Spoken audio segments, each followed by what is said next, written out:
여러분 안녕하십니까? 이번 시간에는 부귀한 사주의 한 종류로서 시상일이 편제격에 대해서 한번 공부를 해보도록 하겠습니다.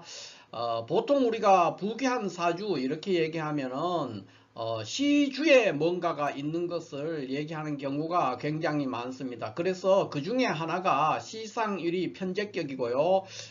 또 다른 것은 또 시상일이 편관격이라는 것도 있습니다. 그러니까 시상에 있는 한 자리에 어떤 편제나 편관을 가지고 있었을 때 부귀한 명조가 될 수 있는데, 정제라든가 정관을 시상에 가지고 있는 경우는 그렇게 보지를 않습니다. 그러니까 편제라든가 시상에 이렇게 편제가 있든가 또는 편관이 있을 때를 귀한 격국으로 보고요.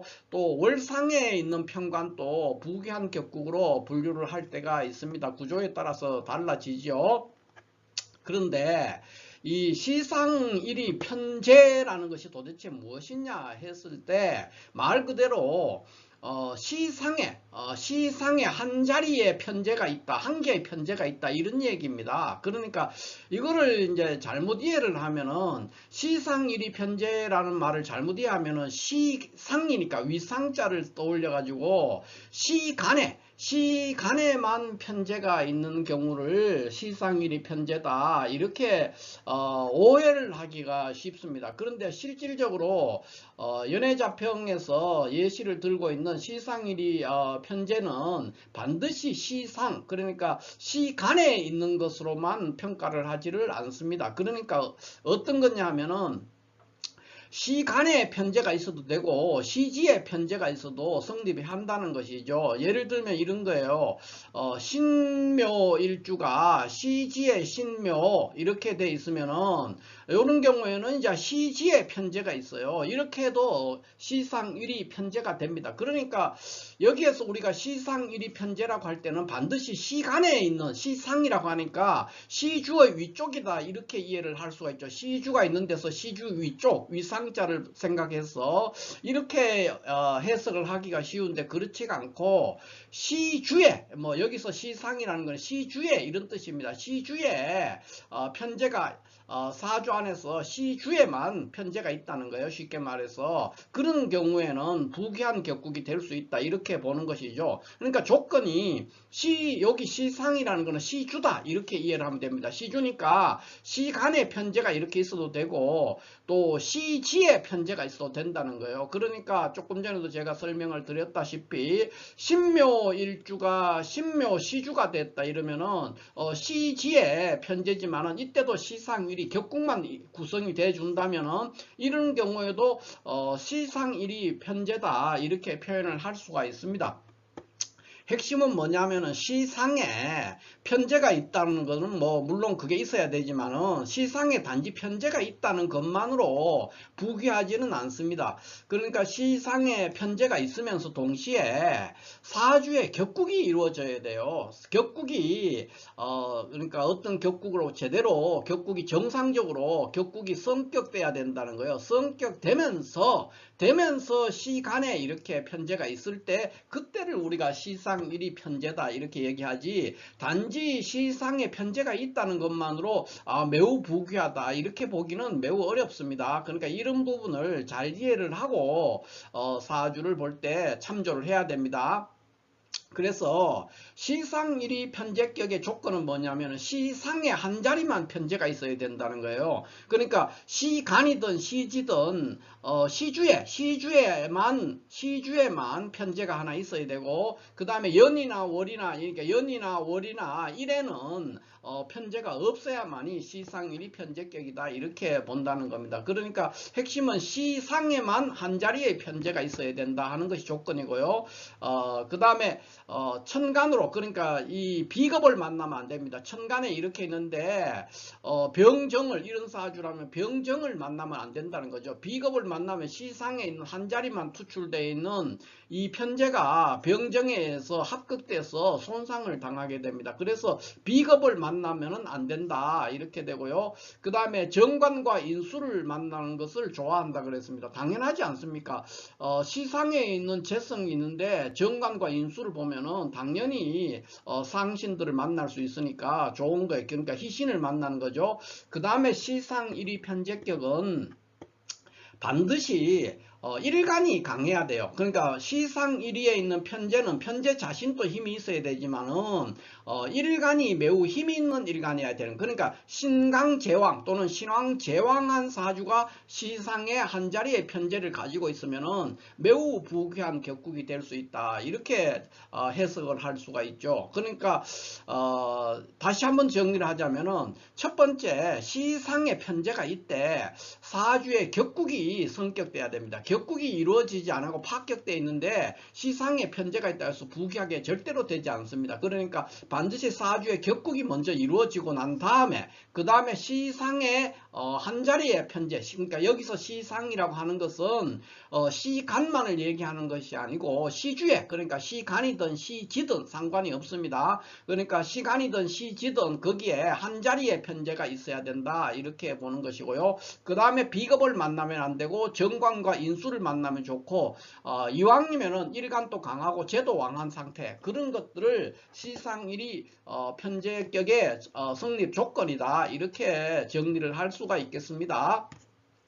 그러면 우리가 이제 어떤 경우냐면, 여기 지금 신강제왕이라고 그랬는데 시상 1위 편제라는 다른 조건은 다 갖추었는데 만약에 일간이 약하면 어떻게 할 거냐 하는 이런 문제가 있어요. 그럴 때는 일간이 약하면서 시상 1위 편제격이 성립이 됐다, 격국이 이루어졌다, 이렇게 했을 때는 물론 어느 정도 돈을 번다든가 부귀하게 될 수 있지만 최종적으로는 다 잃어버릴 확률이 굉장히 많죠. 그러니까 인생을 사는 중에 한때는 크게 돈을 벌어 가지고 잘 먹고 잘 살았는데 결국 최종적으로는 그 벌었던 것들을 다 잃어버리게 되는 그런 상황에 처하게 됩니다. 그래서 가능하면 시상 1위 편제가 될 때는 제도 왕해야 되지만 일간도 매우 강한 것이 좋습니다. 그래야만이 벌었던 돈들을 지키면서 일생을 영화롭게 살 수 있는 그런 사주가 된다, 이렇게 볼 수가 있겠습니다. 그래서 예로 든 사주들을 한번 보면, 이 진상서 사주와 왕소사 사주는 연애자평에서 소개되고 있는 사주인데요. 한번 봅시다. 이런 진상서 사주를 보면은 5월 정화입니다. 그러니까 걸록격이죠. 걸록격인데 지금 여기 사축 합하면서 신금이 투간해가 있고 상관과 칠살, 평관 칠살이 이렇게 무기합을 했습니다. 그러니까 걸록격에서 상관 합살을 하고 재를 남겼기 때문에 매우 부귀한 격국이 될 수가 있는 것이죠. 그러니까 시상에 편제가 있는 것은 맞아요. 그런데 격국이 걸록격에, 그러니까 일간이 매우 강하잖아요. 걸록격이니까 일간이 매우 강한 상태에서 제도 지금 매우 왕해요. 그러니까 여기 보면은 시주에 있는 여기 신금 편제, 시간에 있는 이 편제는 지금 사축 합을 하면서 투간에 있는 편제예요. 그러니까 매우 왕한 편제죠. 그래서 일간도 지금 5월 정하니까 매우 강하잖아요. 그러니까 일간도 강하면서 제도 강한 상태로서 격국이 상관합살하고 있으니까 걸록격이 상관합살하고 강력한 재를 남겼기 때문에 매우 부귀한 사주다, 이렇게 볼 수가 있겠죠. 그 다음에는 이제 또 요 밑에 있는 사주는 어떤 겁니까? 왕소사 사주. 우리가 보통 신강치삼기라고 하는 그런 사주죠. 요거는 어떻게 되어 있습니까? 자월의 개수니까 걸록격이에요. 똑같아요. 위에 진상서랑. 그러니까 걸록격 사주가 천간에서 경금과 경금, 그 다음에 무토와 정화, 이렇게 봅니다. 그러니까 경금 인수와 무토 정관과 정화 편제를 보고 있어요. 그러니까 시상에 있는 이 편제가 아까 우리가 정관과 인수를 반긴다 그랬잖아요. 정관과 인수를 이렇게 보고 있어요. 그러니까 걸록격 사주가 시상에 편제를 두고 정관과 인수를 보니까 우리가 보통 말하면 녹겁용관격이죠. 녹겁용관격이 완벽하게 구성이 된 사주입니다. 그래서 이런 경우를 이제 그 신강 치삼기, 그래서 3기를 갖췄다, 이래서 매우 부귀한, 왕소사 사주도 매우 부귀한 사주 중에 하나로 구분을 할 수가 있겠습니다. 그 다음에 우리가 여기에 연애자평에 또 소개되고 있는 정지부 사주를 한번 보면은 이런 경우는 이렇게 6월에 무토죠. 6월에 무토인데 여기 지금 신금 상관이 떠서 우리가 격국상으로는 상관격입니다. 이 사주는 상관격 사주가 시주에 임수가 투간해가 편제죠. 그리고 신자 합했어요. 그래서 굉장히 강력한 편제가 떠 있습니다. 그러니까 이렇게 돼 있으면은 상대적으로 일간이 상당히 약한 그런 상태에 처해 있죠. 그러니까 시상일이 편제격이 상관생재로 격국이 잘 이루어져 있기는 한데 동시에 일주가 상대적으로 매우 약한 그런 상태입니다. 그래서 부귀의 규모가 이런 경우는 이제 운에서 어느 정도 이거를 복구를 해주지 않으면은 일주를 강화하지 않으면은 조금 어려워질 수가 있죠. 그러니까 부귀의 규모가 다른 이런 것들에 비해서는 훨씬 작다 이렇게 볼 수 있는데, 그래도 이 경우도 어떠냐면은 연간에 있는 무토가 지지에 있는 이 일간, 약한 일간의 수국을 이루고 있는 것을 제어를 어느 정도 하고 있기 때문에 전혀 형편없다 이렇게 볼 수는 없죠. 그래서 정지부 사주가 이제 일주가 약한데도 시상일이 편제로 이렇게 우리가 한번 고려해 볼 만한 아주 부귀격 사주 중에 하나다 이렇게 볼 수가 있겠습니다. 그러니까 우리는 보통 이제 굉장히 단식으로 어디에 무슨 글자가 있으면 어떻게 된다든가 뭐 또 지지에 어떤 글자가 있으면 어떻게 된다든가 이런 얘기를 많이 하는데, 대부분 그런 글자들은 다 어떤 격국이 먼저입니다. 그러니까 격국이 이루어지고 난 다음에 어떤 글자가 있을 때는 이제 더욱 그것이 빛날 수 있다는 것이지, 단지 어느 부분에 어떤 글자가 있다는 것만으로 그냥 그렇게 판단하는 것은 지극히 단식으로 사주를 보는 거예요. 그것은 맞지도 않을 뿐더러 바람직한 방법이 아닙니다. 그렇기 때문에 일단 시상일 편제격도 마찬가지입니다. 일단 편제라는 것을 사용하기 때문에 일주가 일단 무조건 강해야 돼요. 그리고 제도 강해야 되고, 그리고 그 제를 합격하는 어떤 비겁 이런 것들을 만나면 안 된다는 것이죠. 이게 시상일이 편제격의 전반적인 어떤 조건, 성립 조건이다 이렇게 볼 수가 있겠습니다. 자, 이렇게 해서 이번 시간에는 시상일이 편제격이 어떤 경우에 성립이 되고 또 고서에서 소개되고 있는 시상일이 편제격은 어떤 것인가 하는 것을 중심으로 해서 시상일이 편제격, 부귀한 명조의 대표적인 케이스죠.